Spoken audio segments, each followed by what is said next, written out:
히스토리 휴머니즘 토크쇼. 아는 사람 모르는 이야기 인물사담회. 자, 오늘도 만능 지식 테이너 곽재식 교수님 나오셨습니다. 안녕하세요. 안녕하세요. 심상치 않은 복장이시고. 그러네요. 자, 그리고 오늘 뭐 설명이 필요 없는 분을 모셨는데요. 다큐멘터리부터 시작해 스릴러 영화 화차까지, 그리고 이제는 드라마까지 연출하시는 분이죠. 변영주 감독님 오셨습니다. 와. 장도연 씨 너무 반가우시겠어요? 든든합니다. 예. 예, 든든해요. 제가 되게 존경하는 방송인이기 때문에. 역존경? 네. 그러면 그럼 저는 배로 존경해드려요. 배로 존경. 아, 저희가 이번에 또 더 많은 힘을 주고 시작을 해보도록 하겠습니다. 예, 예. 아, 우리 병 감독님 나오셨으니까 많은 분들이 예상을 하실 텐데 오늘의 인물 영화 감독이겠죠. 그렇습니다. 영화 감독입니다. 네, 자, 화면부터 한번 볼까요? 네, 힌트를 드리겠습니다.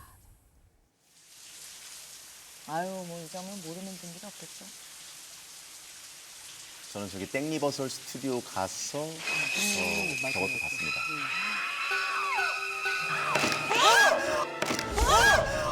웬일이야? 웬일이야? 아니 뭐 이런 걸 진짜. 정말 EBS답네요. 예. 여기 놀란 게 너무 자존심 상하네. 이 귀여운 통통이 새한테 놀랬네. 와, 또 이런 서프라이즈가 있었네요. 아우, 많이 준비하셨네. 되게 성의 없게 떨어뜨리지 않았나요? 보통은 이 정도로 크게 소리가 날 정도로 안 떨어뜨리는데. 와르르 쏟아져가지고. 깜짝 놀랐네. 아, 우리 귀여운 야. 친구들. 예, 고생했어요. 어우. 아, 역시 오늘의 주인공답게 굉장히 서스펜스 넘치는 오프닝이었는데요. 그러니까요. 본격적으로 이야기를 나누기 전에 오늘의 역사적 인물 배성재 씨께서 소개해 주시죠. 자, 여러분 안녕하십니까. 세계의 인물을 중계해드리는 캐스터 배성재입니다. 오늘의 선수 알프레드 히치콕, 영화계에서 거장들의 거장으로 불리는 감독이죠. 1899년에 영국에서 태어나 만 80세에 신장병으로 사망했고요. 키는 170cm에 몸무게는 100kg 이상, 취미는 열차 시간표 외우기, 대표작은 사이코, 현기증, 새, 이름만 들어도 다 아는 스릴러 영화의 감독인데요. 영화사에 굵직한 자취를 남겼지만 배우들을 좀 괴롭혔다는 비판도 있습니다. 아는 사람 알프레드 히치콕의 몰랐던 이야기, 오늘의 인물사담회 시작합니다. 네, 오늘의 주인공은 영화 감독 알프레드 히치콕입니다. 그렇습니다. 깜짝이야. 이거 무슨 일이죠? 네, 알프레드 히치콕 감독 하면 뭐 역시 왠지 이런 노래 생각나지 않습니까? 뭐죠? 나 완전히 새됐어. 네. 많이 배웁니다. 네, 21세기에는 싸이의 새가 있었다라고 네. 한다면 20세기에는 히치콕의 대표작 새가 유명했었죠. 그쵸. 아, 그래서 이렇게 양쪽에 새를. 그렇습니다. 히치콕 감독은 사실은 뭐 이 감독이 연출을 하면 재밌다, 예. 인기 있다 이런 걸로 떠오른 사실 초기 인물, 스타 감독으로서는 상당히 초기에 속하는 그런 인물이라고 볼 수 있거든요. 네. 그래서 새 영화를 연출해서 개봉했을 때도 히치콕 선생 본인이 이렇게 막 새하고 같이 이렇게 막 포스터 찍고 홍보 사진 찍고 저건 진짜 새 아닙니까? 지금 네. 그 곽지식 작가는 그 중세시대 때 예. 혼자 주동설 주장하다가 종교 재판 이틀 정도 앞둔 그런 굉장히 그 진솔한 과학자 그렇죠. 같은 느낌이 있습니다. 디테일하네, 네. 디테일. 밑에다 지금 땔감 달고 있어요. 그거 치지 마. 칩니다. 그거 네. 약간 이런 느낌. 지금 기름 붓고 있어요. 아무튼 오마주를 제대로 하신 것 같습니다. 네. 그러니까 그 히치콕 감독은 예. 뭐랄까, 그러니까 이런 말 하면 웃기지만 저 학교 다닐 때 왜 수학을 공부하려면 수학의 정석, 그쵸. 영어는 뭐, 그러니까 너, 성행. 너 영어 잘해라고 안 묻고 너 기본 영어 했어, 종합 영어 띄었어 뭐라고 물어봤던 것처럼 어떤 그 상징이 되는 감독인 것 같아요. 그러니까 그 이 사람이 훌륭하고 대단한 영화도 많이 만들었지만 지금도 영화를 만드는 수많은 감독들이 그 영향권 안에 있다. 그러니까 그런 감독들이 몇 명 있죠. 예, 거의 교과서나 문법이라고 봐야 되는 거예요. 그렇죠. 문법이죠. 예. 저는 워낙 어렸을 때 히치콕 영화들을 좀 봐가지고 그냥 엄청 재밌고 엄청 무서운 영화를 많이 만드는 감독으로 생각했었거든요. 나중에 이제 저도 헛된 꿈이지만 영화 감독이 되고 싶다. 오, 이런 진짜요? 꿈을 꾸면서 조금 이제 영화 그 뭐 교본들 있지 않습니까? 막 그런 것들 이렇게 보니까 히치콕 얘기가 너무 많이 나오는 거예요. 그래서 와, 이 대단한 사람이었구나. 막 이런 생각이 들어서 바로 포기했습니다. 이거 안 되겠다. 아, 저번에 한번 이동진 평론가님 라디오에 나가가지고 하나를 꺼냈다가 수치사를 당했거든요. 저런. 예, 그래가지고 그때 다시 한번 접었는데 아이고, 저런. 또 이거까지 하고 히치콕으로 넘어가죠. 예, 알겠습니다. 자, 뭐 각종 영화 매체나 뭐 평론가, 팬들 사이에서 역대 최고의 영화 감독을 뽑을 때 가장 많이 그리고 가장 언급되는 분 중에 한 분이 바로 이 히치콕 감독인데 최초라는 타이틀이 가장 많이 붙은 인물이기도 한데 어떤 일들을 최초로 했는지 궁금해요. 영화가 처음 발명된 게 1895년이에요. 이 사람이 1899년에 태어났죠. 오, 그리고 무성 영화의 시기가 있었고,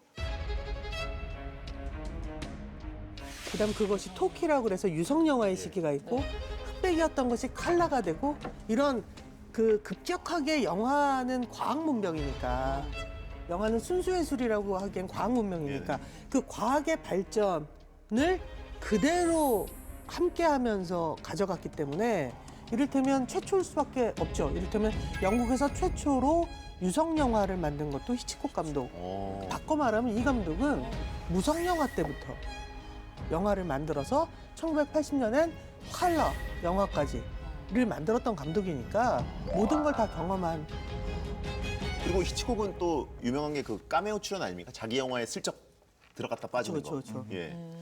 영화 속 카메오라는 개념을 처음으로 세운 감독이라고도 들었는데. 그러니까 사실은 이 사람이 현실적인 이유 때문에 최초로 카메오 출연을 했다고 해요. 그러니까 그 언론 홍보의 PR을 위해서 감독이 나요. 왜냐하면 사실은 처음 보는 어떤 누구에게 내 영화에 대해서 질문을 받고 내 영화에 대해서 대답을 한다는 것이 사실 너무너무 어려운 일이고 버거운 일인데 히치콕은 그걸 되게 즐겼던 것 같고요. 그리고 자기 과시? 어쩌면 이건 좋은 의미에서 자기를 드러내거나 자기를 과시하는 것을 되게 즐겼던 감독인 것 같고, 네. 그래서 히치콕 영화를 좋아하는 사람들이 신작이 나오면 언제 나오나, 재밌게. 네, 그게 이를테면 일종의 그 미션 찾기 같은 놀이. 거예요. 예. 아니 뭐 요즘은 사실 이 영화에 뭐 카메오 출연이라는 게 좀 소소한 재미도 있고 네네. 약간 뭐 홍보의 수단으로 쓰이기도 하고 그런데 배성재 씨도 카메오로 출연하신 적이 있으시다고. 저는 카메오라고 하기에는 분량이 좀 많아가지고 상부이시네요. 조연으로 출연하셨다. 저는 필모를 말씀드릴까요? 예. 제가 필모가 출연한 게 지금 있으시군요. 3편이거든요. 야. 예, 이 정도면 다작이시네. 거의 배우라고 해도 뭐 과언이 아닌데. 네네네. 어떤 작품이었죠? 일단 그 영화 형이라는 오. 영화에서 이제 그 역할. 스포츠 캐스터 유영 선수가 배성재네. 배성재죠. 배성재네. 그리고 또 국가대표 2 여자 아이스하키 영화에서 역할은 스포츠 캐스터. 배성재고. 그다음에 얼마 전에 개봉한 그 데시벨이라는 영화에서 또 축구 중계 캐스터였고. 배성재 역할로. 카메오라기보다 어떻게 보면 역할을 별하는 좀 쓰시네요. 국가대표 2는 분량이 진짜 많았어요. 책을 받아보고 깜짝 놀랐습니다. 그 출연료 협상 잘못했다고. 아니, 촬영 기간은 어느 정도 됐어요? 촬영은 밤새도록. 그래도 되게 아니 많았습니다. 병 감독님은 자신의 영화에 카메오 출연 계획은 혹시? 사실 대부분 모르시지만 저는 제가 만들었던 모든 영화에 출연을 했었습니다. 어디 네. 나오셨어요? 그런데 제가 너무 연기를 못해서 편집실에서 그 편집 감독이랑 프로듀서가 제일 먼저 자르는 게 저 나온 부분을 잘라요. 그래서 냉정하시네. 네. 그것도 이렇게 그런 거 있잖아. 아우 미안한데도 아니라 그냥 가차 없이 되게 어이없어 하며 자르는데 딱 하나 안 잘렸던 게 그 화차에 제 발이 나옵니다. 그거 어떻게 알아요 저희가? 저한테도 되게 소중한 장면이라고요. 예, 제 데뷔작입니다. 이거 미션이다. 화차에서 병 감독님의 발을 찾아라. 발이 영주 발이구나. 뒤늦게 데뷔하셨네요. 발연기 하셨나요, 발연기? 네, 발령기했습니다. 찾아야겠네. 나름 자부심도 있었습니다. 되게 감독의 입장에서 봤을 때 굉장히 감정이 적절하게 잘 들어가 있는 발이었어요. 찾고 싶다. 네. 야 이거 찾아내야겠습니다.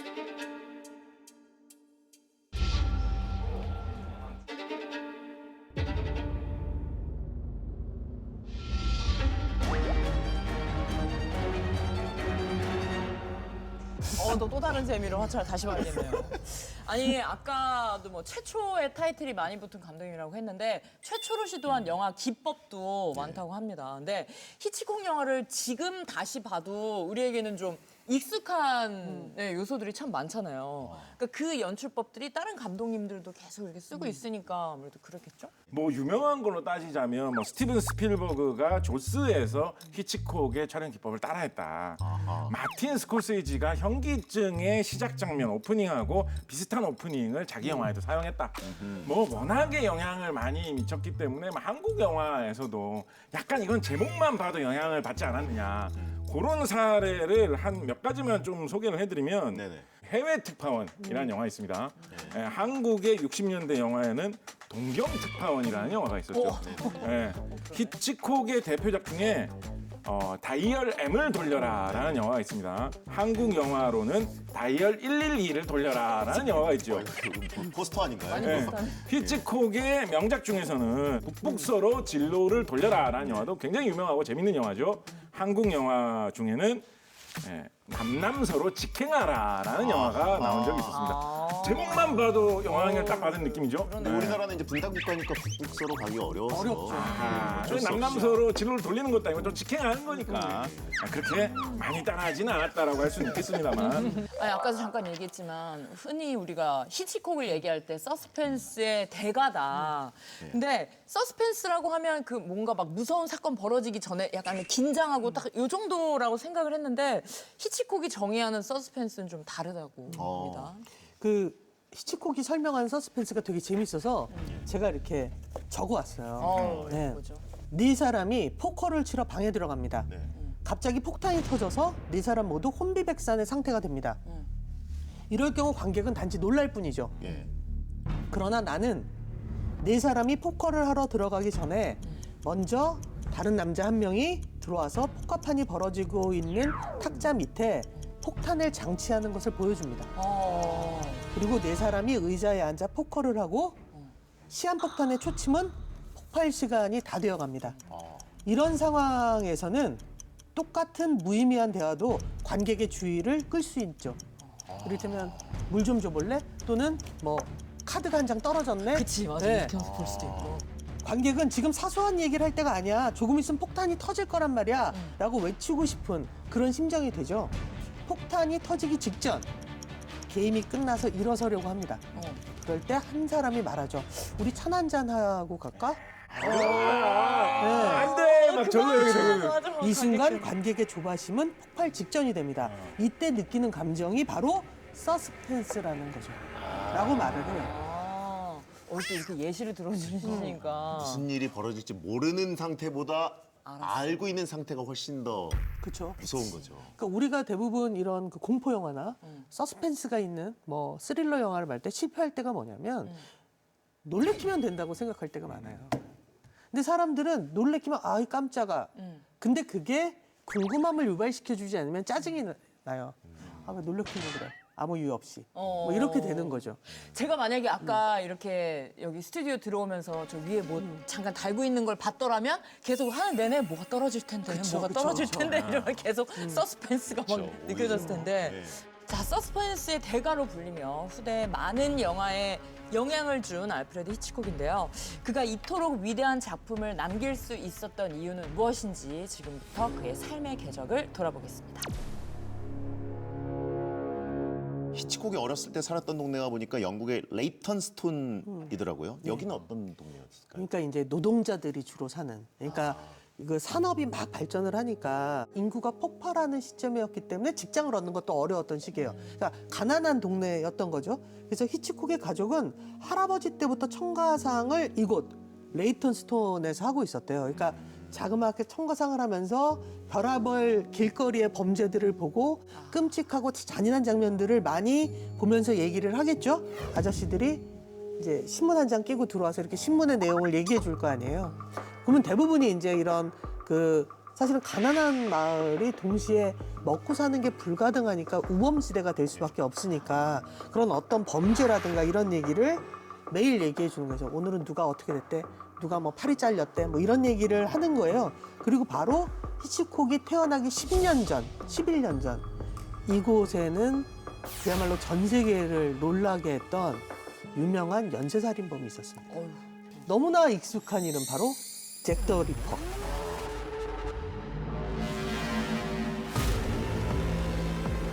1888년 바로 이 지역에서 성매매 여성을 중심으로 4개월 동안 5명이 살해당하는 거야. 5명의 여성들이. 그러니까 엄청나게 빠른 시기에 5명이 살해를 당하고 아직까지도 범인이 잡히지 않았어요. 예, 이게 그 소문도 많았고, 그러니까 당시가 이제 빅토리아 여왕 마지막 시기였는데, 그래서 빅토리아 여왕의 아이들 중에, 그러니까 있는 거 아니냐? 왕자 중에 있는 거 아니야? 안 그러고선 이렇게 잡히기가 어려워? 인 경우도 있고, 또는 뭐 미국으로 도망간 누구래? 뭐 얘래, 쟤래, 그리고 소문만 무성했고, 정말 그 런던의 경찰들이 모두가 나섰지만 끝내 잭 더 리퍼가 누군지는 모르는 상태에서 영원한 가장 유명한 미제 사건이 됐죠. 그러니까 히치콕이 어렸을 때 엄마가 히치콕이 막 장난을 치거나 안 자면 네. 너 잭 더 리퍼가 너 잡아간다, 잡으러 온다? 이러고. 아이고. 라는 말을 끊임없이 들었을 거예요. 마치 동화처럼.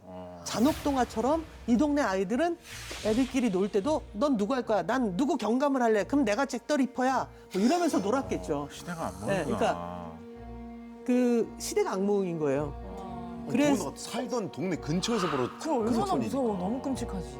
그래서 히치콕의 첫 번째 히트작이 하수긴이라는 영화였고요.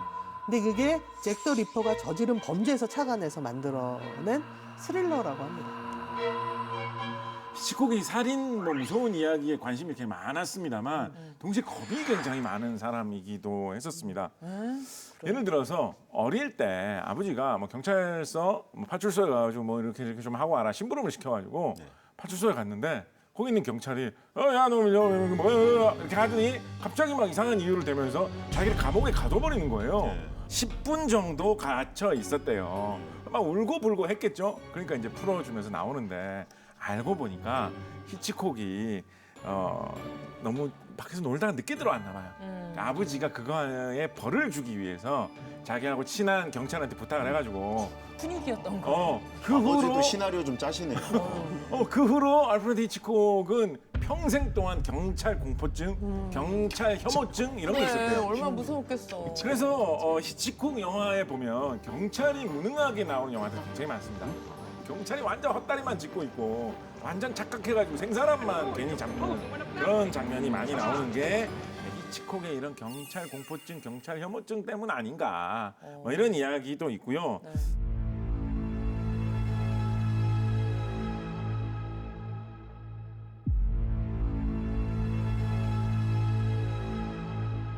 자, 공포를 사랑한 겁쟁이였던 소년이 어떻게 영화계에 입문하게 되었는지도 궁금합니다. 고등학교 졸업 후에 히치콕은 진로를 정하지 못하고 뭘 내가 하고 살아야 될까 하다가 일단 그래도 먹고 살아야 되니까 전기 케이블 회사에서 기술자로 일을 하게 됩니다.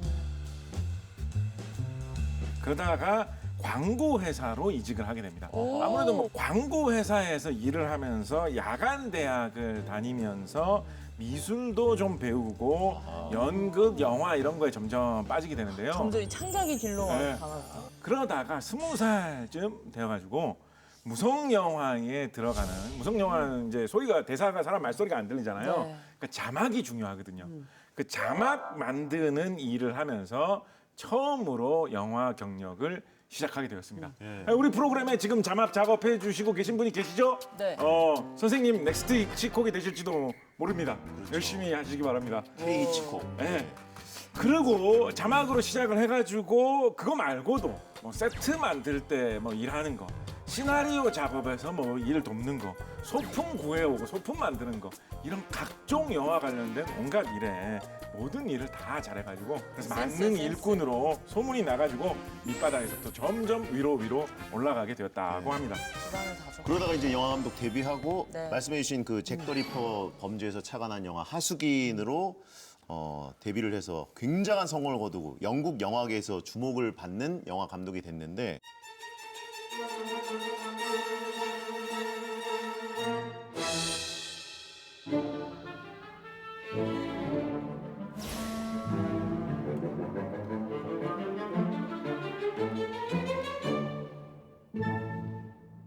자, 점차 히치콕의 명성이 미국까지 퍼지게 되면서 드디어 헐리우드로 진출하게 됩니다. 근데 그때가 약간 헐리우드 고전 황금기 아닙니까? 스튜디오들 몇 개가 네. 독점해가지고 엄청 발전하고 명작들 쏟아져 나오고 좀 긍정적인 부분도 아, 있었다고. 물론, 그러니까 왜 사람들이 독점을 하는 이유는 그만큼 산업의 발전 속도가 확 빠른 거잖아요. 사실은 산업은 엄청나게 발전하는데 바꿔 말하면 그 독점의 이면은 뭐냐면 그 실제로 일하는 사람들의 자유의지 또는 일하는 환경은 점점 나빠졌던 거죠. 자, 헐리우드의 황금기를 누리기 시작했지만 그만큼 명함도 뚜렷했던 시절이었습니다. 자, 히치콕은 1940년 레베카로 할리우드에 데뷔를 했는데요. 그리고 대표작으로 꼽히는 현기증 그리고 북북서로 진로를 돌려라, 사이코 등을 완성합니다. 네. 사이코는 아마 시청자분들도 거의 다 보셨을 것 네, 같고 뭐 안 샤오신. 보셨더라도 내용은 거의 다 아시고 네. 뭐 한 번쯤 음악은 들어보셨을 것 같은데 너무 유명하죠. 1960년작이고요. 사이코는 뭐 가장 히치콕의 대표적인 작품이고 대중적 성공도 가장 크게 얻었습니다. 줄거리 뭐 잠깐 설명드리면 네. 스포 때문에 투덜거리신 분 없겠죠? 시간이 근데 공소시효가 사실 많이 지났는데 지금까지 예. 안 보신 거면 보실 생각이 없으시던가. 예. 지금 얘기 스포를 듣는 걸로 들어도, 충분히 만족하실 예. 거예요. 그런가요? 예. 저 어릴 때 봤는데 너무 충격받았어요. 진짜 깜짝 그러면 놀랐어요. 어린 친구들은 그 안 보는 게 레드벨벳의 좋아요. 사이코 들으면서 적당히 상상하시는 그렇죠. 걸로 하고. 주인공이 남자친구랑 결혼하고 싶어서 회사에서 돈을 횡령해서 도망치는데 계속 이제 죄책감은 있고 도망치다가 도중에 모텔에 묵습니다. 그러다 주인공이 다시 돌아가서 용서를 구할까? 아니면 계속 도망을 갈까? 이제 고민을 하는 상황에서 관객들이 좀 조마조마하고 서스펜스를 느낄 때 바로 영화 역사상 가장 충격적인 장면이 이제 펼쳐지는 거죠.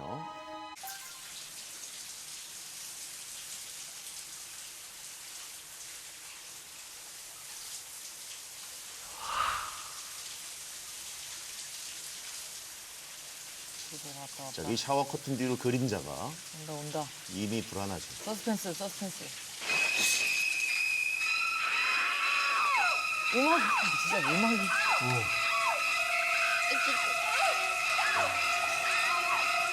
막 되게 잔인한 장면을 실제로 보여주진 않고 근데 예. 충분히 이게 연결돼서 상상이 되니까 교차 편집으로 하긴 했어요. 너무 끔찍해. 차라리 그냥 찔리는 걸 보는 게 마음 편할 정도로. 아우. 이게 너무 황당했던 게 누가 봐도 여자 주인공인데 포스터에 제일 크게 나와요. 네. 제넷 레이. 지금 뭐 어떻게 영화를 어떻게 갔나 이게 단편인가 뭐 이런 생각 들고 그러니까 영화 시작하고 30분 만에 죽었는데 이 영화가 그리고 또 그 유명한 맥거핀이라는 것을 활용한 히치콕이 처음 고안했다고 해요. 그러니까 극적 장치라고 할 수 있는데 관객으로 하여금 아무 관련이 없는 장치에 집중하도록 유도해서 다들 아 저게 제일 핵심이겠구나라는데 그치. 갑자기 그게 무시당하는 거예요. 그래서 기대 심리를 배반해서 오히려 다른 충격을 주는 거죠. 이 사이코에서도 시작과 동시에 돈가방이 핵심이에요. 그녀가 훔쳐온 돈가방. 그래서 다들 저 돈가방. 근데 여관에 들어갔어. 모텔에. 모텔 주인이 좀 이상해. 아, 저 사람이 훔쳐가겠구나, 그 다음은. 근데 돈가방은 그 뒤로 아무도 관심이 없어요. 영화 끝날 때까지 존재하지 않아요. 이거를 맥거핀이라고 하는데 그래서 도대체 맥거핀이 뭐냐라고 히치콕한테 물었더니 히치콕이 이렇게 말했다고 해요. 스코틀랜드로 가는 기차에 탔어요. 근데 누군가 물어본 거예요. 저 꾸러미엔 뭐가 들었어요? 쟨 뭐예요? 쟨 맥거핀이야. 맥거핀은 뭐 하는 건데요? 사자 잡을 때 쓰는 거야. 스코틀랜드에 사자가 있어요? 없지. 그런데요? 그러니까 영 쓸모없는 거겠지. 설명을 기가 막히게 했어요. 그러니까 뭐냐면 근데 여기서 핵심은 그냥 쓸모없으면 안 돼요. 사람들이 긴장할 정도로 관심을 갖게 그래 쓸모없어야 맞아 돼요. 역할이 있잖아요. 약간 또. 미끼 같은 좀 그런 그렇죠. 거지. 그렇죠. 낚일 수 있는. 미회수 떡밥. 그러니까 떡밥 효과는 있어야 너무 돼요. 너무 허무하네. 만들어기, 그렇다고 너무 만들어기. 허무한데. 근데 정말 절대로 이거는 히치콕에 영향받은 사람들이 함부로 써서는 안 돼요. 어려워. 이건 결국 98%가 성공하지 못하고 아하. 야 떡밥도 회수 안 하고 끝난다고 하고 욕먹게 돼요. 맞아. 되게 열받을 때 네, 있거든요. 열받을 때 있잖아요. 왜 설명 안 해주고 끝나? 어. 그래서 뭐 이런 거 있어. 그래서 좀비된 저 사람은 어떻게 됐는데 그래. 뭐 땅바가 들어가서 자? 뭐 이런. 그래. 그래서 이게 되게 정말 잘 써야 돼요. 안 그러면 큰일 나요. 야, 근데 이게 사이코를 보면서 저는 뭐 놀라고 무서운 장면도 있고 그랬지만 역시 지금까지도 수십 년 동안 남는 건 저 음악이잖아요. 찌릉 찌릉 찌릉 찌릉 하는 거. 히치콕이 그것도 굉장히 중요하게 판단해가지고 썼던 것 같아요. 음향 같은 것도. 그렇죠. 그러니까 이 사람은 영화가 왜 과학 문명인가를 증명하는 사람인 것 같아요. 좋은 얘기면 돼. 배우가 연기를 잘하면 돼. 조명만 잘하면 돼. 야, 무대만 잘 만들면 돼가 아니라 뭔 소리야. 귀로 듣고 눈으로 보는 거를 훨씬 더 선명하게 해줘야지. 명징하게 해줘야지 라고 생각했던 사람이고 여기서 되게 웃긴 게 사이코에서 칼이 이제 몸을 찌르는 소리 있잖아요. 이걸 효과적으로 전달하려고 이제 그 마지막 믹싱실이죠. 이때만 해도 동시 녹음을 안 하던 시절이니까 모든 대사도 따로 후시로 따고 뭐 발걸음 소리, 뭐 문 닫는 소리 다 냈어야 해요. 나중에 칼 찌르는 그 소리를 쓰려고 소품 담당한테 수박을 종류별로 다 사오라 그랬대요. 그러니까 이 사람이 저예산으로 되게 힘들었지만 싼 거에는 돈을 안 아꼈던 거지. 아, 그러네. 할아버지 과일 가게 막 생각했나? 그러니까 그래서 뭐 했었고. 수박뿐만이 아니고 머스크멜론, 그다음 저는 이건 본 적도 없는데 칸달로프 멜론, 칸달로프 감루 멜론. 멜론, 뭐 다 이제 해놓고 다 찔러본 거예요. 소품 담당 칼로 이렇게 다 찔러본 거야. 다 히치콕이 이렇게 눈을 감고 그 소리를 듣다가 머스크멜론으로. 우리가 듣는 간결한 거네. 저 끔찍한 소리가 머스크멜론. 그렇죠. 네. 히치콕이 뭐 사이코 같이 영화 역사에 남을 만한 작품을 남기기도 했습니다만 악명도 꽤 높았던 게 장난을 그렇게 잘 쳤고 너무 좀 짓궂은 장난을 쳐가지고 좀 도를 지나친 거 아니냐 이런 얘기도 많이 들었다고 하더라고요. 사실은 뭐 장난이라고 하기에는 좀 저는 너무 심하다라고 생각을 합니다. 39계단 이 영화도 뭐 영국 시절에 상당히 흥행한 대표작 중에 하나인데 남녀 주인공이 처음 만난 날 둘이 이렇게 수갑으로 둘이 연결돼 가지고 이렇게 같이 어쩔 수 없이 다닐 수밖에 없다라고 하는 장면이 영화 도중에 나오거든요. 근데 그걸 이제 수갑을 이렇게 채워놓고 시킨 거예요. 그래놓고 나 진짜로 열쇠 잃어버렸다고. 그래서 남녀 주인공들이 어떡하냐고 이제 촬영 끝나는데 그래서 막 당황시키는 뭐 그런 것도 했었고요. 그 장난이었던 거예요. 네, 현기증 촬영장에서는 현기증 뭐 여자 주인공 킴 노박 정말 멋진 연기 네. 보여준 배우인데 히치콕과 관계가 안 좋았던 걸로 아주 악명 높은 배우이기도 하죠. 관계가 안 좋았으면 제 생각엔 좀 더 잘 대해줘야 됐을 것 같은데 히치콕 같은 경우에는 분장실에 털을 뽑아놓은 닭을 매달아 넣어가지고 킴노박이 와 저 뭐야! 라면서 킴노박이 소리를 지르면서 놀랬다라는 그런 이야기도 있고요. 이거 도를 많이 넘은 것 같은데 장난이라고 하기에. 자막 넣고 계신 넥스트 히치콕 이런 건 절대 따라하지 마시고요. 요즘 같은데 큰일 네, 나죠. 2020년대 한국에서 이런 거 하시면 구속되십니다. 찰컹찰컹. 네. 큰일 나, 윤리적으로. 이건 사실 기행이잖아요. 왜 그렇습니다. 이런 짓 하는 거예요? 뭐 여러 가지 이야기가 있습니다. 뭐 기자들이 워낙에 이런 이야기를 좋아해서 말하자면 좀 노이즈 마케팅이죠.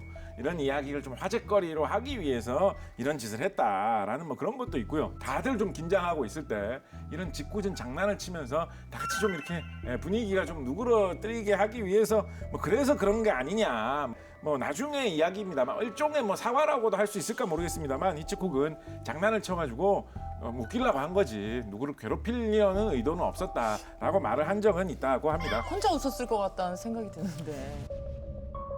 히치콕에 대한 그 악명 중에 또 하나가 있는데 그게 금발 미녀에 집착한다는 얘기가 있어요. 잉그리드 버그만 뭐 이런. 뭐 그레이스 켈리로 그레이스 켈리. 대표되고, 그러니까 이 사람 영화의 대부분 주인공은 금발이에요.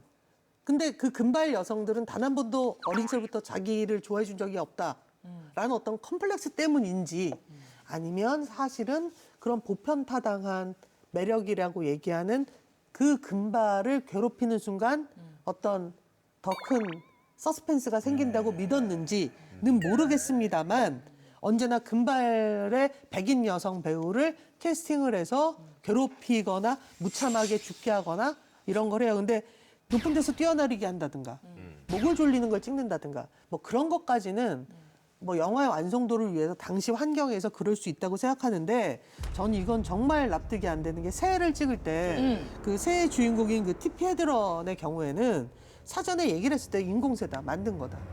그러니까 새가 잔뜩 들어있는 방에 가서 겁먹지 말고 찍자. 그래서 TV가 딱 들어갔더니 진짜 새를 가득 놨던 거예요.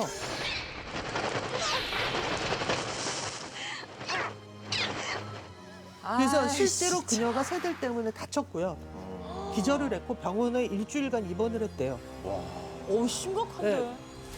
금발미녀가 히치콕 영화에서는 뭔가 그 인상이 좀 강하게 남을 수밖에 없다는 생각도 드는 게 히치콕 영화 중에 이 마니라는 영화 있거든요. 많이. 많이. 션 네, 코넬이 나온 거. 네, 맞아요. 네. 그 영화 처음 시작할 때 보면 흑발 주인공이 나와요. 여자 맞아요. 주인공이. 그래서 무슨 범죄를 막 저지르고 이러거든요.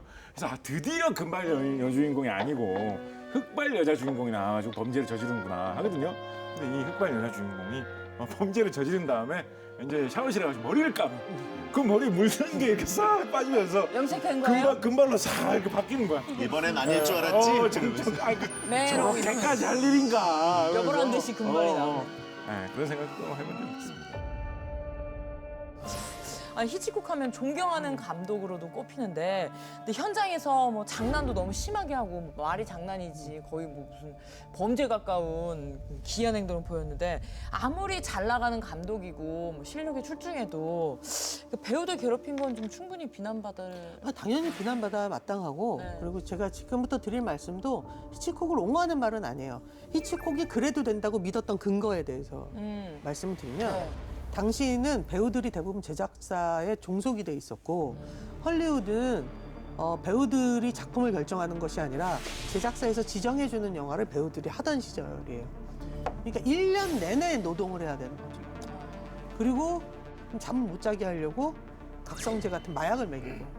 근데 결국 그래서 당시에 정말 보석 같았던 위대한 여성 배우들이 말년에 대부분 마약 중독으로 고생을 한단 말이에요. 이 정도로 그러니까 모두가 손목폼이었던 거예요. 와. 그래서 대표적으로 당시의 폐해에 대해서 그 얘기할 수 있는 배우가 주디 갈란드라는 배우입니다. 네. Somewhere over the rainbow, skies are blue. 그 장시간 지속되는 촬영에 주디 갈란드가 당연히 힘들 거 아니에요. 예. 그러면 각성제를 먹여서 못 재우게 하고 촬영이 끝나면 다음날 빨리 촬영을 해야 되니까 재워야 될 거 아니에요. 그럼 또 수면제를 먹이고 그다음에 그래서 영화 촬영을 하는 내내 주디 갈란드는 약물에 중독돼 있었고 당연히 10대니까 먹고 싶은 그럼요. 욕심이 한참 있잖아요. 먹을 텐데. 그래서 식욕을 떨어뜨리기 위해서 하루에 담배를 80개 피씩 흡입했대요. 그럼 몇 갑이에요? 너무 엽기적이야. 그래서 이 모든 일이 주디 갈란드가 미성년자일 때 그녀가 헐리우드라는 이 미친 공장에서 당했던 아, 일들이거든요. 아니, 너무 심하게 착취한 거 아니에요? 이 오지 말도 마법사 안 뒤에 되는- 이런 게. 이거는 히치콕뿐만이 아니라 이를테면 인권, 특히 여성 또는 어린이 뭐에 대한 인권 또는 뭐 유색인종에 대한 인권 의식이 제로였던 시절이 배경이다라고 생각을 하시면 이 사람만 나빴어 적어도는 이제 좀 아니게 되는 알겠죠. 거죠. 네. 시대 보정은 좀 필요한 네. 부분이 있는 거네요. 와, 헐리우드가 저랬다는 게 전 제일 충격이에요. 자, 이 금발 미녀에 대한 집착 때문이었는지 몰라도 이 여배우들과의 관계에 대한 소문도 굉장히 무성했습니다. 네. 그래서 뭔가 이 사람의 그러니까 가정에서의 히치콕은 어땠는지 참 궁금한데 실제로 가정에서는 어떤 모습이었는지 궁금해요. 가정에 굉장히 충실한 편이었다라고 요약할 수 있을 것 같습니다. 뭐야? 히치콕의 부인 알마 레빌이라는 사람이었는데요. 자기보다 한 5년 정도 영화 일을 먼저 한 선배였거든요. 그러니까 처음에도 약간 이런 뭔가 통하는 느낌 같은 걸 조금 받았던 것 같기는 한데 이렇게 말 걸면서 이렇게 접근하고 이렇게 하기가 쉽지 않아가지고 예. 그래서 한 몇 년 정도 기다렸대요. 나중에 히치콕이 본격적으로 자신의 영화 만드는 작업을 이렇게 하고 막 이럴 때 전화를 걸어가지고 그때 그 영화사에서 일 참 잘하신 알 선배 저희 영화 좀 하려고 알 선배. 하는데 좀 도와주시죠. 이렇게 해가지고 둘이 같이 영화 만든 일을 이렇게 하다 보니까 또 자연스럽게 정이 들면서 연인으로 발전을 했다라고 합니다. 그럼 결혼을 하고 결혼한 다음에도 그러면 계속 약간 파트너로서 작업도 같이 한 건가요? 어느 정도 그렇다고 볼 수 있을 것 같습니다. 알마레빌은 히치콕 감독이 미국으로 건너가기 전까지 거의 모든 영화에서 뭐 어떻게 보면 첫 번째 관객 뭐 게임으로 치자면 베타 테스터, 예. 아니면은 뭐 비평을 해주는 비평가 역할 이런 것들을 했다라고 합니다. 아니 아까 뭐 현장에서는 배우들한테 말도 안 되는 뭐 장난도 치고 한다고 해가지고 거의 뭐 죄인에 가까운 트러블 메이커가 아닌가 싶었는데 아내한테는 또 굉장히 다정한 사람이었다고 하니까 아 좀 양면적인 사람인 것 같다는 생각이 듭니다. 근데 아내와의 관계가 혹시 영화 속에도 영향을 미쳤을까요? 아내와의 관계가 영화의 모티브가 된 적도 많았대요. 그래서 영화 작업을 하고 이제 영국으로 배를 타고 가는데 이제 대서양을 건너갔겠죠. 근데 폭풍우 때문에 배가 좀 많이 흔들렸대요. 그때 이제 알마가 혼자 있는 객실에 노크하는 소리가 들려서 문을 열었더니 히치콕이 들어와서 나와 결혼해 주겠냐고 프로포즈를 했대요. 무서웠나 보지 엄청. 나 무서우니까 결혼해줘. 그래서 히치콕이 여러 영화 속에서 위기의 순간에 프로포즈를 하거나 뭔가 위험한 환경에서 연인들이 맺어지는 요소들이 있는 게 이때의 어떤 둘의 경험이 있다고 해요. 평범하지 않은 프로포즈네요. 근데 아무튼 뭐 저는 잘 모르지만 주위에서 보면 부부 관계라는 게 이제 좋을 때도 있지만 당연히 나쁠 그렇겠죠. 때가 더 많다고 하더라고요. 제 주변에는. 예, 부부 갈등 이런 것들이 혹시 영화에 투영되진 않았는지. 그러니까 위기도 있었고 예. 그리고 뭐 불륜까지는 아니어도 각자 현장에서 썸을 각자 타시기도 하고 그러신 적이 있나 봐요. 예. 바쁘게 사셨네. 그래서 다투는 시기도 있었고. 그래서 히치콕 영화 중에 7편이 아내를 살해하는 내용을 담고 있거든요. 좀 관계가 많이 살벌했었던 것 같은데요. 네, 맞네. 7번이면은 이게 7년은 아닐 거 아니에요? 살벌하네요. 10여 년이었던 그래서 것 같은데. 다이얼 M을 돌려라 같은 경우에는 아내가 옛 동창과 사랑에 빠지자 아내의 유산을 노리고 청부살인을 계획하는 남편을 진짜 살인을 실패합니다. 그게 이제 알마에 대한 사랑이었겠죠. 아하. 그러니까 이게 아까 처음으로 돌아가서 히치콕은 겁도 많고 막 컴플렉스 덩어리인데 자기는 어떤 영화를 하는 사람이냐면 기이한 상황에 놓인 보통 사람들이잖아요. 그래서 욕망까지는 자기도 가는데 그냥 그거를 묘사하고 실패하고 정신 차리거나 죗값을 치르는 걸 보면서 이렇게 그런 걸 만들면서 자기의 삐뚤어진 것들을 제어했던 사람이기도 한 것 같아요. 한 그렇게 한번 살아볼까? 그 영화로 꾸며놓는데 네, 네, 그렇게 살면 안 안 되겠다. 약간 이런 느낌으로. 해소 창고가 된 거네요. 그러네. 근데 1980년의 세상을 떠났지만 지금도 뭐 수많은 감독들이 히치콕 감독의 테마나 스타일을 담은 영화를 만들어내고 있는데 네. 히치콕 영화가 이렇게 오랫동안 시간을 관통해서 영향을 주고 사랑을 좀 받고 있는 이유는 뭐라고 생각하시나요? 앞에서 얘기했던 것처럼 서스펜스라는 걸 만들어내기 위해서 그가 개발해내거나 그가 자주 썼던 수많은 장치들이 여전히 지금도 유효하다라는 것 때문인 것 같고 그래서 히치콕키언이란 말이 있대요. 히치콕키언. 그래서 히치콕 스타일을 따르고 히치콕 영화에 매료당한 와. 가장 널리 알려진 것은 카메라로 찍히는 것을 시선이라고 인지한 것이라고 생각해요. 그러니까 카메라에 이것을 담고 있을 때 그 전까지는 제3자의 시선으로 그것이 찍혔어요. 객관화된 시점처럼 찍고 있다. 그러니까 영화의 기본이었다면 히치콕은 아니야. 누군가의 시점슛이라는 게 있을 수 있어. 그래서 무언가를 지켜보는 굉장히 관음화된 사실 영화는 관음의 미학이거든요. 이창 너무 재밌게 봤네. 예. 이창은 대놓고 관음에 그쵸? 관한 얘기이기 때문에 맞아요. 일단 주인공 남자 배우의 다리를 부러뜨리고 시작을 합니다. 훑으면서 시작. 그래서 맞은편 집을 너무나 무료해서 몰래 훔쳐보는 거. 그래서 시작하는 게 이창의 시작이죠. 본격적으로 훔쳐보기 네. 시작하죠 이제.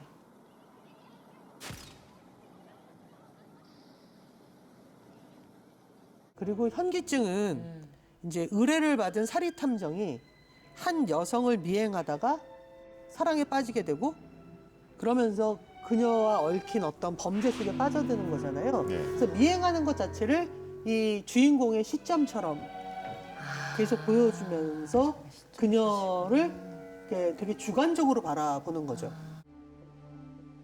자, 그리고 바로 사이코 역시도 이제 대놓고 훔쳐보는 어떤 장면들. 그러니까 이런 것들이 그 미학적으로 쓰인 게 있고 이야기 안에서 쓰여지는 게 있고 좀 뭐 아직도 저 구멍을 내기 위해서 저렇게 거대한 구멍을 앞에 뚫었어야 했나라는 너무 커. 네, 너무 싱크홀이야, 커. 싱크홀. 지금 무슨 조그만 구멍을 내도 됐을 텐데.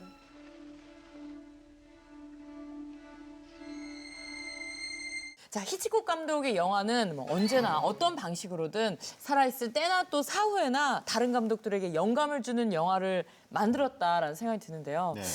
그가 이런 작품을 만들 수 있었던 이유는 뭘까요? 히치콕은 과연 뭐가 이렇게 특별한 사람이었을까요? 영화밖에 없었던 것 같아요. 이 사람은 자기를 세상에 증명할 수 있는 자기란 존재를 나라는 사람이 알프레드라는 사람이 살아가는 이유가 뭐야?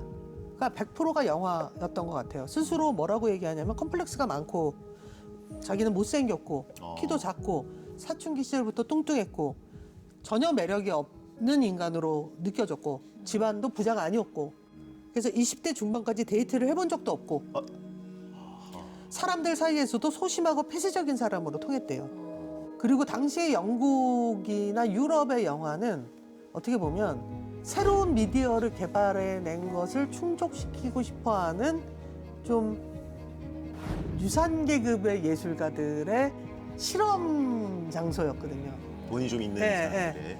야, 우리가 그동안은 그림을 그렸잖아. 이런 게 있어. 뭐 이러면서 만들어내는 어떤 풍이 있었단 말이에요.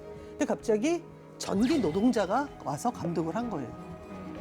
그러니까 거기서 오는 어떤 것들 때문에 내가 나를 인정받을 수 있는 유일한 방법은 영화밖에 없고 그러니까 단순히 천재 감독이구나 했는데 결핍이 심한 그러니까 사람이 당시에 엄청 인정받고 저는 스타 감독이었을 거라고 생각했었는데 컴플렉스가 이렇게 나열을 해주시니까 엄청 많았고 그게 또 연료가 돼서 영화밖에 없다. 여기에만 몰입을 했다. 이렇게 정리하니까 또 다르게 보이네요. 네.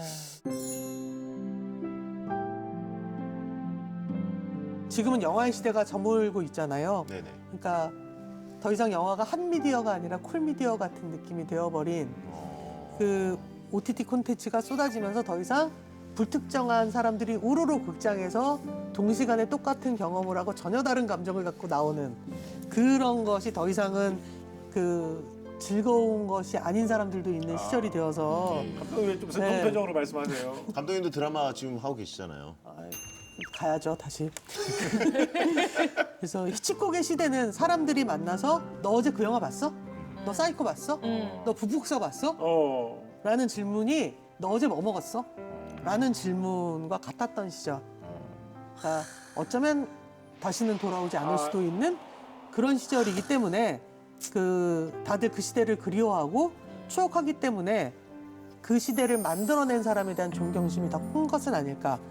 즉 히치콕을 존경하는 게 아니라 영화가 세상 모두에게 오늘도 힘들게 일하고 돌아온 우리 모두를 잠깐 너무 행복하게 해줬던 그야말로 그 폭풍우 치는 곳에 등대와도 같았던 예술이었던 영화를 가장 황금기였던 그 시대를 추억하게 만들기 때문에 존경한다고 생각을 해요.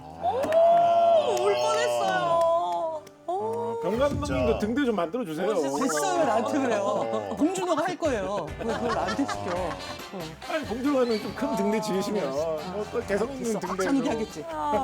멋있어. 난 아니야. 자, 오늘 알프레드 히치콕의 모르는 이야기에 대해 들어봤는데요. 다들 어떠셨는지 궁금합니다. 저는 어렸을 때 이제 공포감을 안겨줬던 감독으로서 그냥 재미만을 안겨준 감독처럼 굉장히 재미있는 할아버지 감독 이렇게 생각했었는데 이제 감독님이 계시고 또 교수님이 계속 정리해 주는 얘기를 들으니까 굉장히 입체적으로 히치콕이 갖고 있던 시대 배경이랑 뭐 이런 것들로 사람 자체가 그냥 다 보이는 것 같아요. 맞아. 예. 저는 히치콕을 한마디로 얘기하라면 네. 요즘 감독이었으면 훨씬 더 훌륭한 영화를 만들었을 사람이다라고 얘기하고 싶어요. 요즘처럼 누군가를 괴롭히지 않고 누군가를 착취하지 않고 서로가 협업을 하며 더 좋은 의견으로 좋은 걸 만들 수 있는 세상에서 그는 아마 더 훌륭한 영화를 만들었을 것이다. 히치콕은 항상 생각할 때마다 뭔가 흥분이 되는 그 느낌이 있었는데 네. 여러분도 재밌으신지 모르겠습니다. 자, 인물사담의 다음 이 시간에는 프랑스의 황제였죠. 세계를 정복하려고 했던 사나이 나폴레옹으로 찾아뵙겠습니다. 오늘 함께해 주셔서 고맙습니다. 감사합니다. 고맙습니다. 수고하셨습니다. 수고하셨습니다. 수고하셨습니다. 재밌다.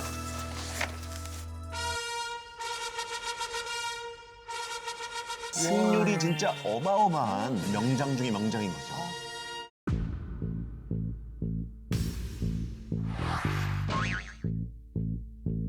신복들만 데리고 이집트를 탈출합니다. 그게 돼요? 탈출을 어떻게 해? 네, 빤스런 하는 거죠. 아, 근데 어떻게 도망 나온 전력이 있는 나폴레옹이 왕위까지 오르게 된 건가요? 근데 막 귀를 만지는 습관이 있었대요. 귀를요? 귀를 이렇게 만져주면 그래서 더 문제가 됐던 거는 일종의 왕따를 당했다. 출신 때문에 차별 대우도 받고 한 끼만 먹어도 애지간히 버틸 수 있는 타이밍이라는 거예요.